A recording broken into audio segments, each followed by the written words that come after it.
안녕하세요. 저는 올해 40대 중반이 된 여자입니다. 얼마 전 정말 믿었던 사람들에게 뒤통수를 세게 맞았던 일이 있었어요. 지금 생각해도 억장이 무너지고 가슴이 아려옵니다. 오늘 여러분들에게 이 일을 말해드리려고 해요. 저는 남편과 같은 고향 출신 사람입니다. 저희 동네가 워낙 작고 사람도 많이 없어서 동네 사람들끼리 다 친한 사이예요. 그래서 어릴 때부터 같이 놀았던 친한 오빠였습니다. 저는 외동딸이었는데 오빠가 저를 친동생처럼 대우해줘서 거의 같이 자란 거나 마찬가지였죠. 저희 동네가 워낙 작아서 이웃 사람들끼리도 다 아는 사이였는데 저희 부모님과 오빠네 부모님도 다 친합니다. 저희 부모님이 늦게 퇴근을 하시는 날이면 오빠네 집에 가서 저녁밥을 먹기도 했고 등하교도 같이 하고 말이죠. 친구들은 저한테 이렇게 듬직한 오빠가 있어서 좋겠다고 했고, 그리고 오빠가 잘생긴 편이라 친구들한테 부러움도 많이 샀죠. 이렇게 다정하고 배려심 넘치는 오빠를 누가 안 좋아하겠나요? 저도 솔직히 오빠를 조금 좋아했습니다. 아기 때부터 친하게 지내던 오빠였는데 중학생, 고등학생이 되니까 남자로 보이더라고요. 그런데 제가 오빠한테 제 마음을 고백해버리면 다시는 친동생, 친오빠 같은 관계가 되지 못할 것 같아 티를 전혀 내지 않았죠. 제가 많이 덜렁대는 성격이고 오빠가 꼼꼼하고 섬세한 성격이에요. 그래서 제가 빠뜨리거나 잃어버리는 물건이 있으면 항상 오빠가 어디선가 찾아와 주었습니다.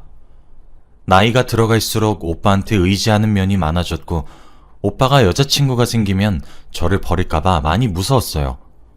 그런데 다행스럽게도 오빠는 성인이 될 때까지 연애 한번 하지 않았는데 그게 저는 내심 기뻤습니다. 부모님들도 저희 보고 결혼하면 사돈이 되는 거냐며 호들갑을 떨곤 하셨는데 그럴 때마다 저는 얼굴이 빨개졌고 오빠는 아니라고 부정했죠. 조금 서운하긴 했지만 그래도 어쩔 수 없었습니다. 아무튼 그런 학창시절이 끝나고 저희들 다 대학교에 들어갔어요. 오빠는 대학교 진학을 포기하고 일을 배우면서 사업 준비를 하고 있었죠. 저는 대학교를 다니다 보니까 더 넓은 도시로 가게 되었고 오빠는 고향에서 계속 살았습니다. 매일 붙어있던 오빠와 멀어지니까 왠지 모르게 싱숭생숭하더라고요. 한 번도 오빠 없이 살아본 적이 없는데 이렇게 저 혼자 외딴 곳에 남겨지니까 무서웠습니다. 대학교 생활을 하면 할수록 오빠가 더 생각이 나고 너무 보고 싶었죠. 학교 생활을 하면서도 오빠와 연락은 자주 했어요. 제가 매일같이 너무 힘들다, 집 가고 싶다 라고 말하면서 찡찡대면 오빠가 늘 저에게 충고와 위로를 해주었어요. 오빠가 없었다면 아마 전 못 버텼을 겁니다. 그런데 어느 날 새벽에 오빠가 갑자기 전화를 하더라고요. 저는 기숙사에 있었고 오빠는 고향에 있었죠. 그런데 전화를 받으니 나 지금 너희 학교 기숙사 앞인데 잠깐 나와 라고 하는 겁니다. 저희 집이 많이 시골이어서 여기까지 오는데 분명 몇 시간은 걸렸을 텐데 너무 놀란 마음에 뛰쳐나갔어요. 그런데 정말로 오빠가 있었습니다. 몇 개월 만에 오빠를 보니까 눈에서 눈물이 차올랐고 저도 모르게 오빠에게 달려가서 안겼어요. 그리고 펑펑 울었습니다. 여기는 전부 다 제가 모르는 사람들밖에 없었고 낯선 환경에 적응도 안 됐는데 거기서 유일하게 아는 사람인 오빠를 보니까 마음이 갑자기 놓이면서 눈물이 나는 거 있죠? 저도 모르게 펑펑 울고 말았습니다. 그런데 오빠가 그날 저에게 고백을 했어요. 사귀자고 말이죠. 그렇게 저와 오빠가 만난 이야기입니다. 몇십 년 동안 같이 살았던 사이였는데 서로가 곁에 없으니까 드디어 소중함을 알았던 것 같아요.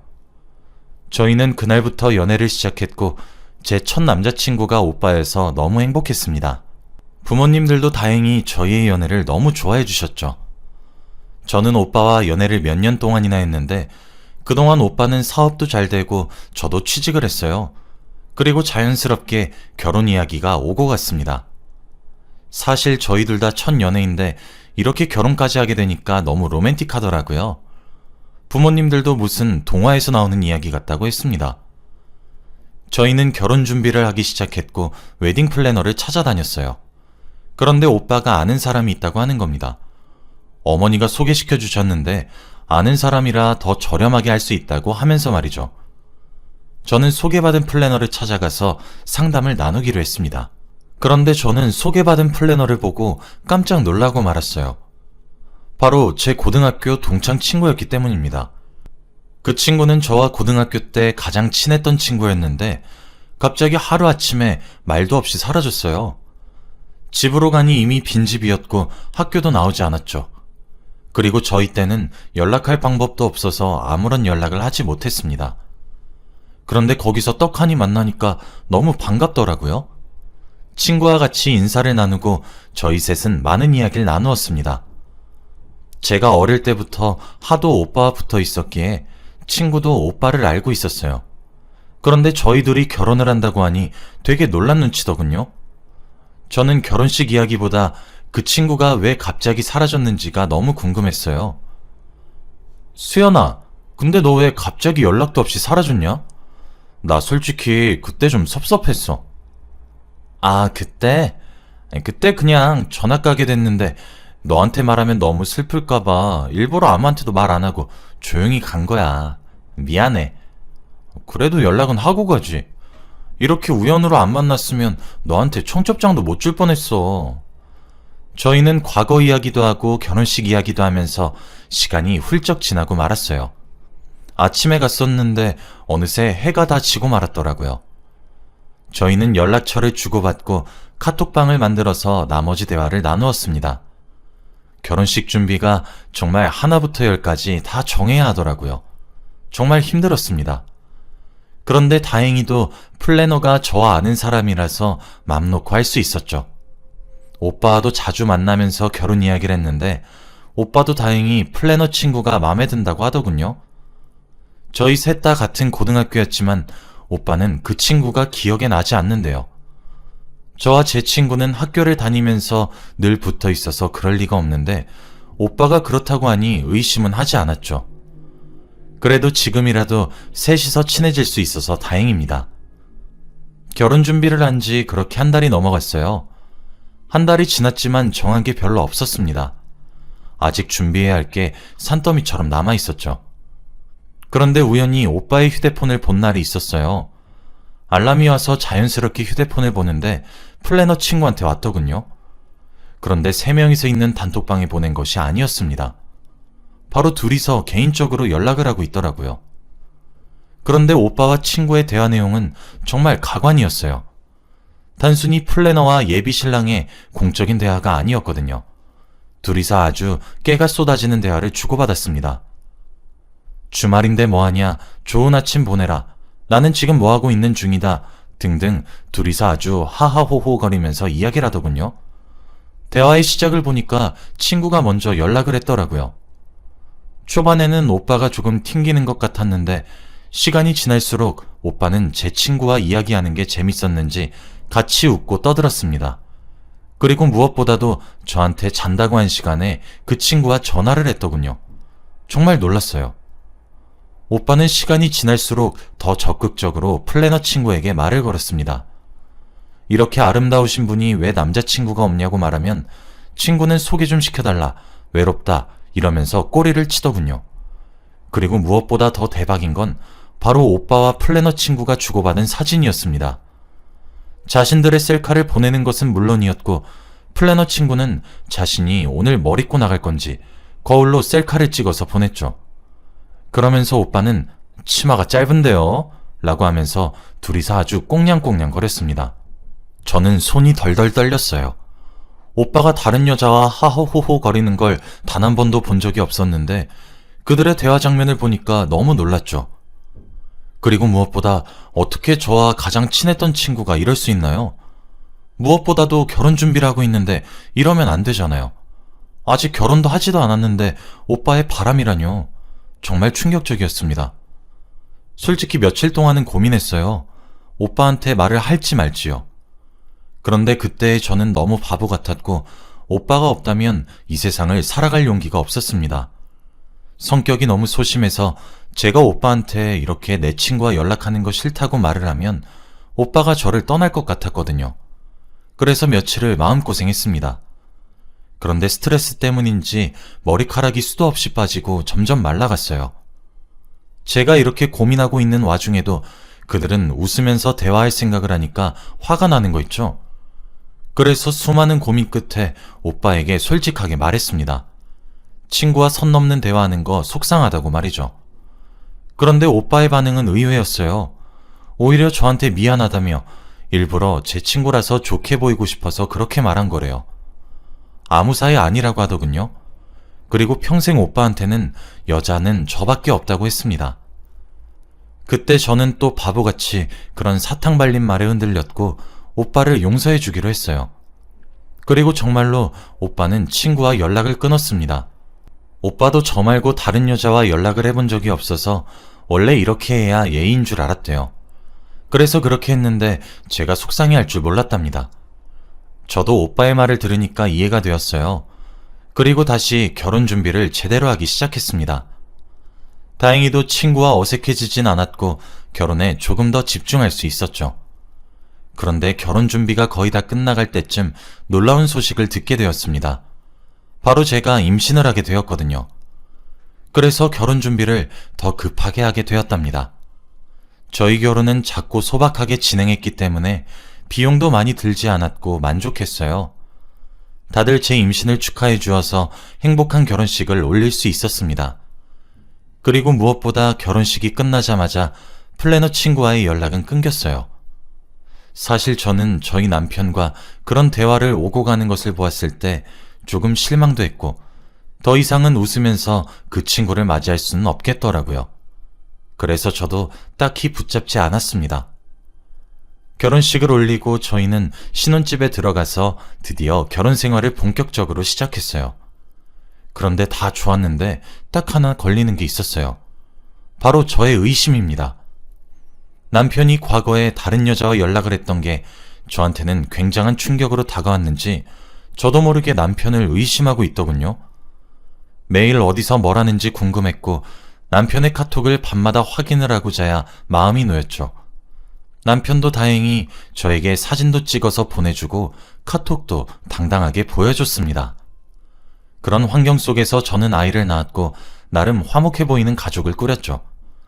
저희는 아들을 낳았는데 시부모님이 더 좋아했습니다. 시부모님은 가부장적인 편이었는데 드디어 대를 이을 수 있다고 기뻐하시니 저도 덩달아 기분이 좋아졌습니다. 아이를 낳고 기르다 보니 너무 정신이 없고 아이를 돌보는 데에만 집중하게 되어서 남편의 휴대폰을 확인하거나 남편의 의심을 하는 건 사라진 지 오래였죠. 아이는 새벽에 매일같이 잠에서 깨서 아이를 돌보기에도 바빴고 남편은 일을 한다고 육아는 점점 손을 떼고 있었습니다. 사업이 승승장구해서 남편은 매일같이 바빴고 집에 오면 씻고 잠만 잤어요.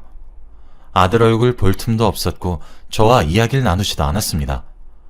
오로지 그에게는 집이 그저 잠을 자는 공간일 뿐이었죠. 그런데 왠지 모르게 그날따라 오랜만에 남편의 휴대폰을 보고 싶더라고요. 몇 달 동안 남편의 휴대폰을 한 번도 본 적이 없는데 그때 왠지 모르게 촉이 왔어요. 그래서 남편이 자는 동안 우는 아이를 달래면서 휴대폰을 봤습니다. 근데 전 충격에 빠지고 말았어요. 남편이 한 달에 한 번씩 주기적으로 50만 원씩 누군가에게 보내고 있더라고요. 그런데 돈을 받는 사람의 이름이 익숙했습니다. 바로 웨딩 플래너 친구였거든요. 저는 그걸 보고 손이 벌벌 떨렸고 머리가 새하얘졌어요. 결혼과 동시에 연락이 끊긴 줄 알았는데 왜 남편이 50만 원씩 보내고 있는 걸까요? 정말 믿기지 않았고 믿고 싶지도 않았습니다. 머릿속에서는 별별 생각이 다 들었어요. 한 번도 남편이 술이나 여자 문제로 속을 썩인 적이 없는데 어떻게 그럴 수 있죠? 남편한테 이 사실을 말해야 할지 말아야 할지 엄청나게 고민을 했어요. 그런데 차마 아무 말도 하지 못하겠더군요. 말을 하다가 저도 모르게 눈물이 터질 것 같았습니다. 그래서 저 스스로 어떻게 된 일인지 알아보기로 했어요. 저는 며칠 동안의 긴 고민 끝에 플래너 친구를 찾아가기로 했습니다. 친구에게 연락을 해서 집 앞으로 찾아갔어요. 친구에게 미리 연락을 하고 현관문을 여는 순간 플래너 친구가 딸아이를 안고 있더군요. 나이는 저희 아들과 비슷해 보였습니다. 그런데 저는 그 여자아이의 얼굴을 보고 머리를 한 대 맞은 기분이었죠. 저희 남편과 똑같이 생겼었거든요. 제가 자신의 딸을 보면서 정신이 빠져있는 것을 보고 플래너 친구도 상황을 대충 눈치챈 것 같아요. 그리고 플래너 친구는 저에게 솔직하게 다 말해줬습니다. 그 여자아이는 남편과 플래너 친구 사이에서 생긴 딸이 맞대요. 그리고 50만 원은 양육비라고 합니다. 저는 아무 말도 할 수 없었어요. 너무 충격적이었거든요. 둘이서 저 몰래 연락을 하고 만난 것으로 모자라 아이까지 만들었다뇨. 제가 다리에 힘이 풀려서 주저앉으니 친구는 저에게 더 충격적인 말을 했습니다. 그 오빠 내가 먼저 좋아했어. 라고 말이죠. 그게 무슨 말인지 저는 이해가 되지 않았습니다. 한 번도 그 친구는 저에게 제 남편을 좋아한다고 말한 적이 없거든요. 너 내가 고등학생 때 그 오빠 얼마나 좋아했는지 알아? 그런데 맨날 너한테 꼭 붙어서 다니고 나한텐 관심도 없고 그래서 너랑 친해지면 나한테도 눈길을 주겠지 싶어서 너 이용해봤어. 너랑 친해지면 나한테 관심을 줄까봐. 그런데 여전히 그 오빤 너만 보고 있더라?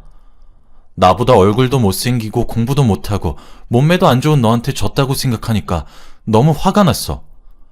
그래서 내가 그 오빠 불러서 고백했다? 좋아한다고. 그러니까 너랑 친하게 지내지 말라고. 근데 그 오빠는 끝까지 너 생각만 하면서 내 고백을 거절했어. 자기는 널 좋아한다고 하면서. 그래서 전학 간 거야. 쪽팔리고 화나서. 그런데 정말 우연찮게 플래너가 내가 됐지 뭐야? 그래서 이건 하늘이 준 기회라고 생각이 들어서 내가 들이댔어. 내가 원래 좋아했던 사람이었고 네가 뺏은 거니까. 내가 네 남편 술 좀 먹이고 실수 좀 저질렀다. 왜? 뭐 문제 있어? 내가 먼저 그 오빠 좋아했어. 네가 뺏은 거라고. 저는 그 친구의 검은 속내를 마주하고 넋을 잃고 말았습니다. 친구는 저희 남편에게 술을 잔뜩 먹이고 일부러 실수를 하게 해서 임신을 한 거래요. 그러면서 자신을 봐줄 줄 알고요. 그리고 마지막으로 제발 이혼을 해달래요. 제 자리에 이제 자기가 들어갈 거라고 하면서 말이죠.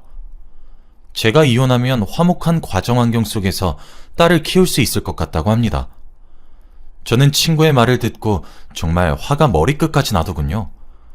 그래서 그 자리에서 일어나 친구의 뺨을 내리쳤습니다. 도저히 손이 안 올라가고는 못 베기겠더라고요. 친구는 맞으면서도 실실 웃고 있었고 저는 친구 집에서 나와 바로 시댁으로 갔습니다. 모든 사실을 시부모님께 다 말씀드렸어요. 시어머니와 시아버지는 워낙 가부장적인 분들이셔서 뒷목을 잡고 쓰러지기 직전이었죠. 저는 이혼을 한다고 했습니다. 그때 남편이 소식을 듣고 시댁으로 왔어요. 그러면서 저에게 싹싹 빌었습니다. 제발 이혼은 하지 말아달래요. 한순간의 실수였고 세상의 여자는 저밖에 없답니다. 정말 어처구니 없었죠. 저는 오로지 제 아들만 있으면 되었기에 다음날 바로 이혼 서류를 내밀고 아들과 함께 집을 나갔습니다. 우선은 친정집에 가서 살았어요. 저희 부모님도 저희 남편을 어릴 때부터 알고 지냈던 사이였기 때문에 이럴 줄은 상상도 못했다고 합니다. 그리고 저와 남편은 정식적으로 이혼을 했어요. 처음에는 화가 미칠 듯이 나고 그들이 저한테 그런 배신을 했다고 생각하니까 잠도 못 자겠더라고요. 밤마다 악몽도 꾸었고 무엇보다 아들한테 너무 미안했습니다. 그런데 몇 주 이야기를 들어보니 조금 통쾌하긴 하더군요. 친구를 며느리로 받아주지 않는다고 해요. 딸을 낳아서 안 되고 본처가 아니라서 절대 안 받아준다고 합니다. 그래서 아직까지 혼자서 딸을 키우며 살고 있다고 하더군요. 남편의 호적에도 올리지 못하고 말이죠. 지금 생각해보면 친구 하나 잘못 사귀어서 이렇게 된 것 같아요. 그런데 그거에 흔들린 남편도 정말 나빴죠. 지금은 아예 연락도 하지 않고 있고 양육비만 받고 있습니다. 남편은 두 곳에다가 양육비를 줘야 하는 것이죠. 몇 달이 지난 일이지만 지금 생각해도 정말 놀라운 일인 것 같아요. 여러분들도 친구 조심히 사귀시고 결혼도 잘하시길 바래요. 저 같은 일이 일어나지 않길 바랍니다. 제 이야기는 여기까지예요. 들어주셔서 감사합니다.